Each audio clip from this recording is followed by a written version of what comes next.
recevons aujourd'hui Salvatore Moggeri qui va nous présenter son dernier ouvrage, Gouvernance. Alors Salvatore, est-ce que tu peux d'abord te présenter en quelques mots avant ensuite de rentrer dans la présentation de ce livre? Tout à fait. Donc je suis Salvatore Moggeri, sociologue à l'Université d'Orléans, en poste à l'IUT de Chartres, dans le département gestion logistique transport, où j'enseigne des matières relatives à la gestion des flux de marchandises et des flux d'informations, appliquées donc à ce qu'on appelle la supply chain. Et bien, je suis membre de Valorem, Val de Loire Recherche en Management, qui est le laboratoire de recherche du département de formation en sciences de gestion à l'Université d'Orléans. Et bien entendu, je suis un des membres fondateurs du RT30, le réseau thématique numéro 30, Sociologie de la gestion, de l'Association française de sociologie. Je suis actuellement son animateur, son responsable, je crois qu'on dit président. Enfin, je dois être le 4e ou le 5e du genre. Très bien. Et donc, cet ouvrage s'inscrit, j'imagine, dans tes réflexions sur l'objet gestion, dans une perspective sociologique. Donc, est-ce que tu peux nous expliquer ce qui t'a amené à aborder ce thème, cette question, à étudier cet objet? Bien. Eh bien, je crois que c'est un concept qui s'est imposé dans le discours commun depuis une vingtaine d'années, en tant que sociologue, mais aussi en tant que simple citoyen ou comment dirais-je,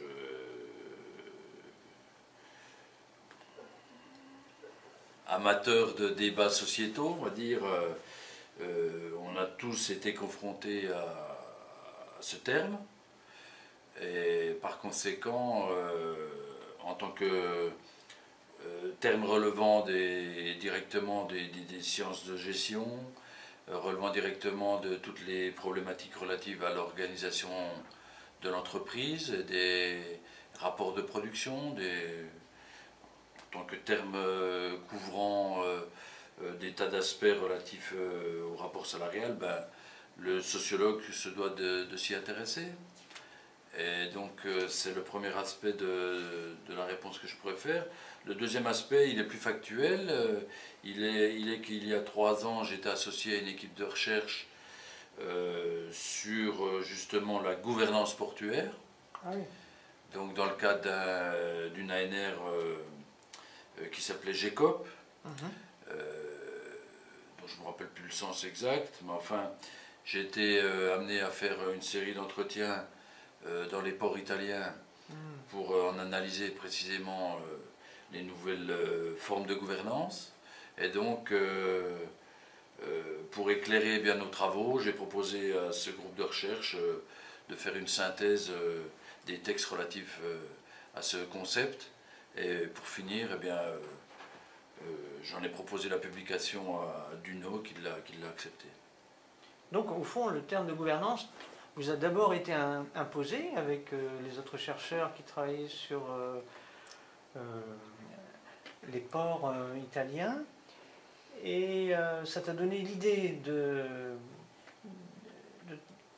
creuser ce qu'il y avait derrière ce terme, l'emploi de ce terme qui se généralisait, puisqu'on gouverne, enfin maintenant c'est dans le monde hospitalier par exemple on parle de gouvernance, alors qu'avant il y avait des directeurs d'hôpitaux. Au fond, qu'est-ce que ça change? Est-ce que c'est pas simplement changer de terme pour cacher la même réalité derrière? Est-ce que toi tu aboutis à une définition de ce concept? Parce que tu parles de concept, mais la plupart des gens en parlent sans forcément y voir un concept. Tandis que toi tu as, j'imagine... Oui, écoute, il est clair qu'on en fait un usage peut-être excessif, hein, mais néanmoins il y a un champ de recherche qui s'est structuré depuis une vingtaine d'années autour de ce terme, Et s'il est issu en réalité de l'univers politique, hein, je crois que originellement c'est là qu'il a pris racine, et qu'il s'est étendu ensuite à une multitude de domaines, l'entreprise bien sûr, mais à peu près tous les champs de l'activité sociale ont fait référence à ce concept, enfin à ce terme. Il n'en reste pas moins vrai qu'on peut lui donner une définition, disons, qui fait consensus, et qui tend à désigner de nouvelles modalités d'organisation du social, des nouvelles formes de négociation entre des acteurs de diverses origines, à la fois par exemple issus de l'administration ou de l'État, mais aussi par exemple des collectivités territoriales, ou alors de la société civile, c'est-à-dire des entreprises, des associations, etc., et qui donc se réuniraient, se regrouperaient pour débattre de thématiques qui les intéressent de manière, disons, démocratique. La gouvernance se distinguant du terme gouvernement par cette idée justement qu'on aurait affaire à des processus dans lesquels aucun acteur n'aurait en dernière instance le pouvoir de décider de ce qu'il convient de faire, mais à l'inverse, on serait confronté à des processus donc, de construction d'une décision de façon, disons, collégiale et démocratique. Ce qui, bien entendu, reste à démontrer en chaque cas, parce que peut-être la limite du concept de gouvernance, c'est précisément de masquer les enjeux véritablement politiques qui se cachent derrière tout processus de décision sociale, on va dire. Est-ce que tu pourrais nous définir les 2-3 grandes idées de ton ouvrage, les idées forces? Eh bien, oui, j'ai déjà commencé classiquement par un parcours, disons, terminologique. Il s'agissait de faire la lumière sur les origines du concept, son étymologie peut-être. On se rend compte qu'en fait, il était initialement présent dans la langue française et qu'il apparaissait comme équivalent ou synonyme quasiment du terme gouvernement. Entre la gouvernance et le gouvernement, dans la France d'Ancien Régime, et même auparavant, il n'y avait pas de différence. Ce n'est que progressivement que le terme gouvernance est tombé en désuétude et qu'on lui a préféré celui de gouvernement, sans doute pour refléter les processus d'organisation politique qui se mettaient en place après la période féodale, pendant la période absolutiste et ensuite après la Révolution française. Donc, première partie, une mise au point sémantique, on va dire. Et ensuite, eh bien, j'ai structuré l'ouvrage autour de 2 grandes parties. L'entreprise et le champ politique ou institutionnel et politique. Pourquoi? Bien parce que ce sont dans ces 2 champs que s'est imposé le concept de gouvernance et qu'il y a triomphé, quoi. Donc la deuxième partie porte sur la gouvernance appliquée à l'entreprise et la troisième partie à la gouvernance appliquée au monde politico-institutionnel. Tu fais venir un peu la jeunesse de la gouvernance en opposant un peu les actionnaires, les dirigeants d'entreprise, etc. À ce propos, tu mobilises, je crois, Adam Smith, et sur des travaux qui sont assez peu cités. Je ne sais pas si tu peux nous en dire 2 mots. Oui, alors, pour ce qui est de la gouvernance appliquée à l'entreprise, donc la situation est très claire. Le terme gouvernance s'applique à décrire le type de relation qui se met en place entre, d'un côté, les propriétaires des entreprises, en particulier des entreprises par action, qui présentent la particularité eh bien de compter un grand nombre de propriétaires qui ne se connaissent pas forcément les uns et les autres. Et de l'autre côté, eh bien, les dirigeants d'entreprise qui sont nommés par ces mêmes propriétaires. Donc le terme gouvernance appliqué à l'entreprise désigne le type de relation qui se met en place entre ces deux acteurs.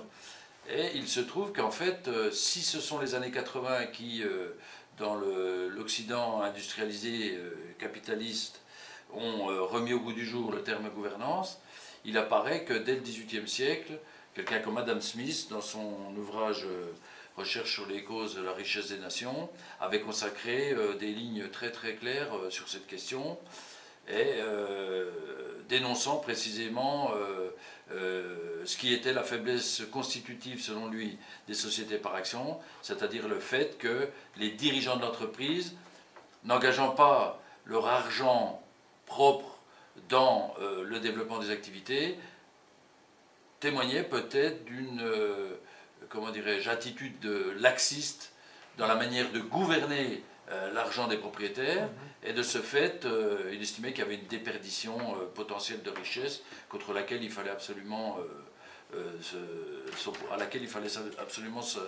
s'opposer. Et donc on peut dire que Adam Smith était radicalement contre les sociétés par action. Il déconseillait cette forme d'organisation qui pourtant est devenue l'organisation majoritaire, qui a fait que justement, au tournant des années 70-80, la thématique de la gouvernance s'est de nouveau imposée dans les sciences de gestion. Et avec cet effort que tu as fait de clarification du concept, hein, donc il y a la genèse, son application à deux sphères d'activité complémentaires.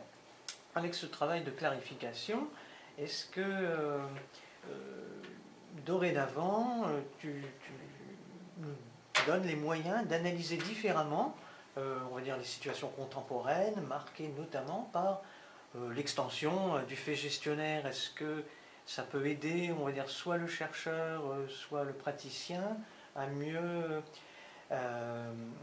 analyser certaines situations contemporaines qu'on vit, alors soit dans l'univers politique, soit dans les organisations, les entreprises marchandes?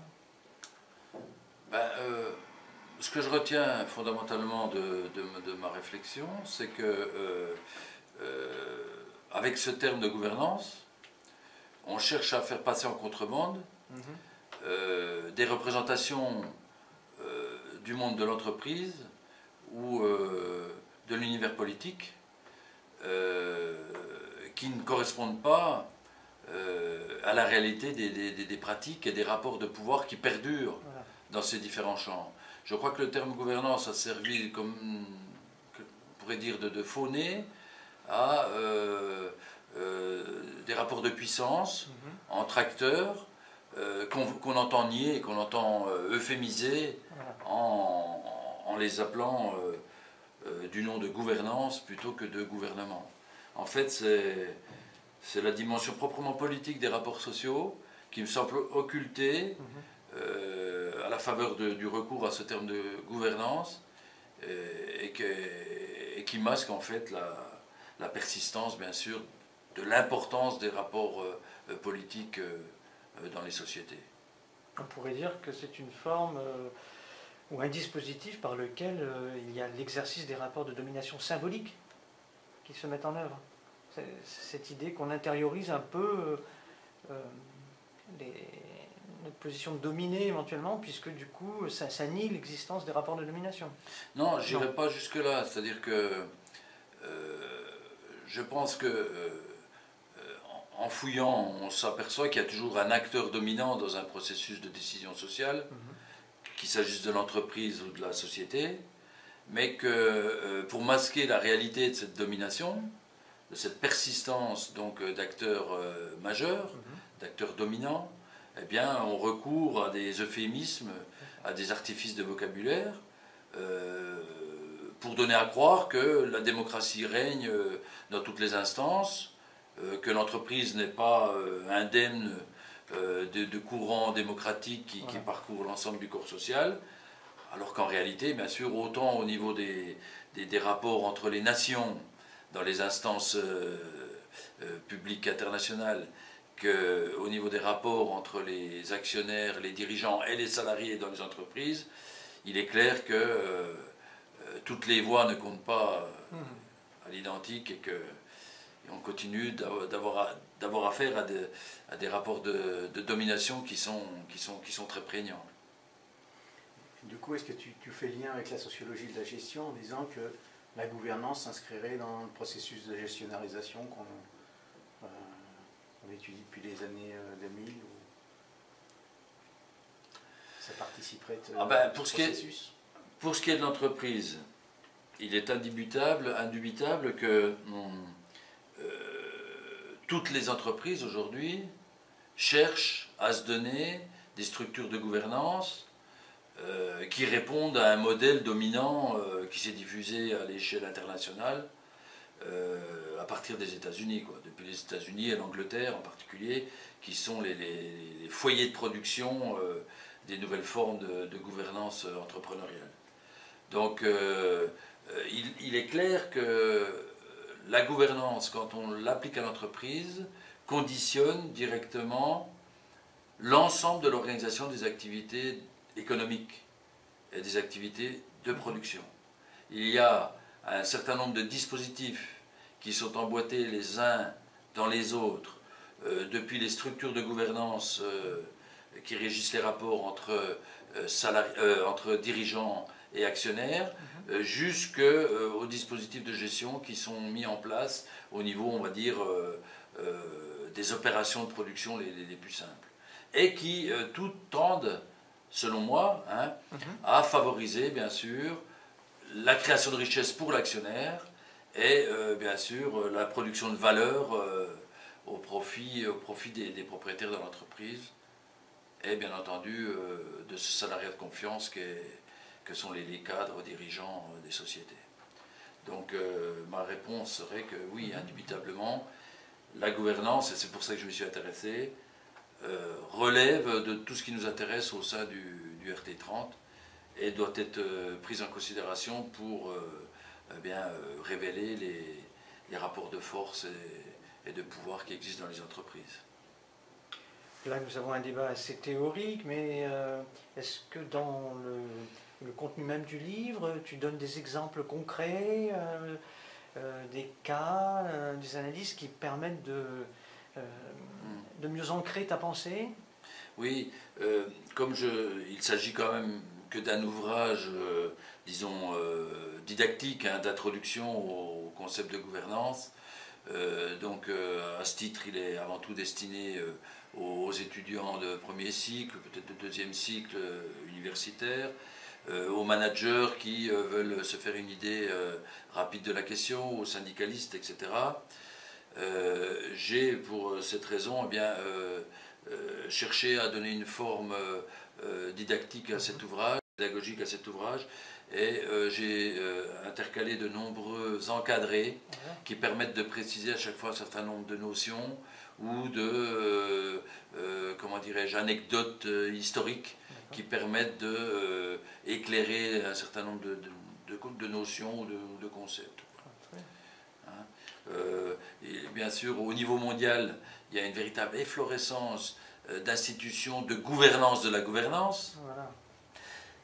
C'est vrai au niveau international, c'est vrai au niveau continental et au niveau national. On est vite perdu dans cette pyramide de dispositifs de gestion de la gouvernance ou de gouvernance de la gouvernance. Donc à chaque fois que ça a été nécessaire, j'ai fait un encadré pour préciser quelles sont les institutions qui sont en charge de développement des structures de gouvernance, des chartes de gouvernance, des manuels de gouvernance, comment dirais-je, des bonnes pratiques de gouvernance, etc., etc. On voit que c'est un processus extrêmement normé, extrêmement encadré au niveau international, et une entreprise ne s'aventure jamais en terrain vierge quand elle commence à s'occuper de gouvernance. Elle a à sa disposition une foultitude d'outils, de manuels qui lui permettront de calibrer ses organes de gouvernance. Donc pour toutes ces raisons, j'ai souhaité effectivement multiplier les encadrés pour apporter des éclairages ponctuels sur des notions, des processus, des périodes historiques, etc. etc. C'est intéressant cette idée d'empilement de dispositifs. En gros, la gouvernance, ça pourrait être ce qu'on appelle des un métadispositif de gestion. Non? Ben, en tout état de cause, il existe au niveau international un mouvement clairement constitué, avec des acteurs clairement répertoriés, des capitaux clairement identifiés, qui tous convergent vers la production de dispositifs de gouvernance qui s'appliqueront, qui tendent à s'appliquer à l'identique à travers toute la planète. Donc, pour répondre à ta question, je dirais que tout se passe comme si il y avait un mouvement international, mondial, de homogénéisation des pratiques de gouvernance dans l'entreprise, mais c'est vrai aussi au niveau politico-institutionnel, parce que toutes les grandes institutions, la Banque mondiale, le FMI, etc., ont tous mis en place un travail de réflexion sur les meilleurs organes de gouvernance à se donner pour exercer au mieux les missions qui sont les leurs. Donc il y a homogénéisation, mais standardisation aussi. Oui, Voilà. bien sûr, oui. Dans mon esprit, c'est la même chose. Hein. Et donc pour conclure, moi, il y a une question qui me vient à l'esprit, hein, après ce que tu nous dis, et ce qui laisse un peu supposer quand tu mets le S entre parenthèses dans le titre de gouvernance. Du coup, la question qu'on se pose, est-ce qu'il y aurait d'autres modes alternatifs de gouvernance possibles? Notamment, on a beaucoup parlé d'un autre mode de gouvernance de la finance, etc. Je ne sais pas si tu abordes ces questions-là ou si tu ouvres des pistes là-dessus. Eh bien, il y a eu de tels mouvements de remise en cause des institutions internationales de gouvernance financière ou de gouvernance du développement, par exemple, qu'aujourd'hui, ces institutions ne peuvent plus rester sourdes aux attentes sociétales en faveur d'une autre gouvernance.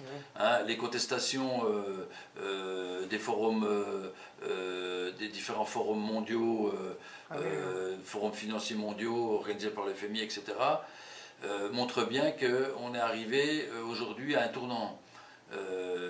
Les structures mondiales de la gouvernance économique et sociale doivent se réformer, ça c'est absolument clair. Alors, quelle forme donner à ces nouvelles structures? Tout ça, ça fait l'objet d'un débat qui engage des forces sociales colossales. Donc les mouvements de contestation, disons altermondialistes, on leur parle là-dedans, mais il existe aussi des tas d'associations, de mouvements citoyens, on va dire, qui font pression sur les structures internationales, hein, pour évoluer. Donc, à cet égard, je dirais que un des mots d'ordre qui fait consensus, c'est que les instances de la gouvernance mondiale doivent s'ouvrir à la société civile. Seulement, ce que j'essaie de montrer dans ce petit livre, c'est que c'est souvent qu'une incantation, parce que la société civile, on a beaucoup de mal à l'appréhender. Qu'est-ce qu'est la société civile? On ne le sait pas. On connaît des organisations de la société civile. Donc des associations comme ça, plus ou moins spontanées, qui émergent du magma qu'est la société pour essayer de défendre telle ou telle cause. Mais on ne peut pas dire d'elle qu'elle représente la société civile avec un grand S. Donc la question de la démocratisation, de la transparence, de la gouvernance mondiale reste entière et doit continuer à faire l'objet de débats pour déboucher sur des formes plus satisfaisantes. C'est la même chose pour l'entreprise. La fameuse RSE, la responsabilité sociale et environnementale de l'entreprise, enfin la responsabilité sociale de l'entreprise, est aussi au cœur d'une nouvelle représentation possible de l'entreprise. À qui appartient en réalité l'entreprise? Point d'interrogation. À qui imputer des dégâts sociaux ou environnementaux qu'on peut reprocher aux entreprises? Eh bien, tout ça, ça fait l'objet de débats, sans doute pas suffisamment publicisés au niveau médiatique, mais qui mettent le doigt sur ces questions de refondation de l'entreprise, redéfinition de la fonction sociale de l'entreprise, etc. etc. quoi. Donc c'est vraiment un vaste chantier. Ben, merci beaucoup, monsieur Merci, Boudjari. Merci à vous de m'avoir donné l'occasion de parler de cet ouvrage, mes amis.